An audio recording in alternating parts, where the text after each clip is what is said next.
if you don't mind, if I can just spell out the elephant in the room. And the elephant in the room is that ESG and DE&I are under attack. And I actually think that this is an incredible opportunity. Throughout history, we've seen that disruption creates opportunity. What's interesting is that ESG and DE&I have somehow become politicized. They're now part of what many people call part of woke capitalism or the woke virus mind. I don't even know what that means. I've seen prominent leaders talk about ESG and DE&I. I've seen people like Elon Musk saying that DE&I is racist, and Peter Thiel saying that ESG is immoral. Now, these are two tech leaders that I respect from a technological prowess and what they have done in creating innovations for our society. You know, what's interesting is that sometimes I'll hear the arguments on either side, and sometimes we're talking the same language. I'll give you an example of this. I saw the most retweeted tweet under Elon's post was this.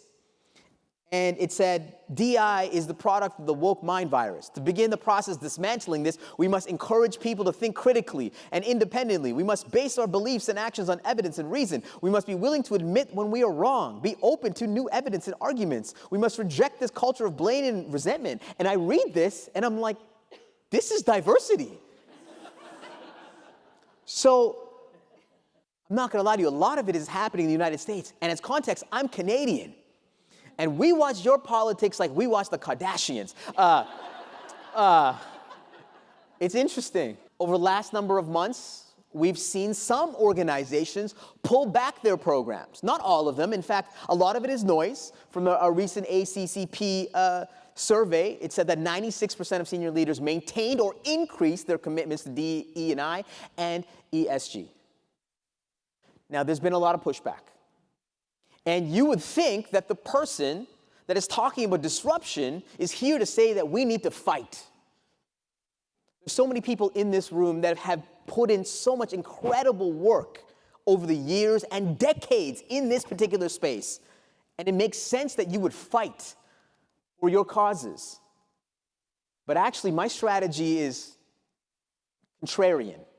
My belief, just being in the disruption space, this is the best way to disarm an enemy. The best way to disarm an enemy is to get them more drunk. Let me explain. A number of months ago, I was at a dinner with a group of leaders from an engineering company. One of the people at the dinner, she was involved in the DE&I and ESG program at that organization. And one of the leaders at the table said, I don't want to hear about this. It's not an imperative. And she said, oh, we don't have to talk about this. Tell me what you're excited about. And he started talking about all the things that they've been involved with in terms of growth and innovation and conquering all this white space and new markets. We talked about this for an hour. And at the end of that conversation, she said, well, how are you going to get there? Do you have the right people? Do we have the right brand? And he sat back and said, you know what? We actually might need to change the type of people that we have or the brand that signals to the market that we're about the future. And what I witnessed during that hour was a masterclass. She never once talked about what she did. She only understood the other side.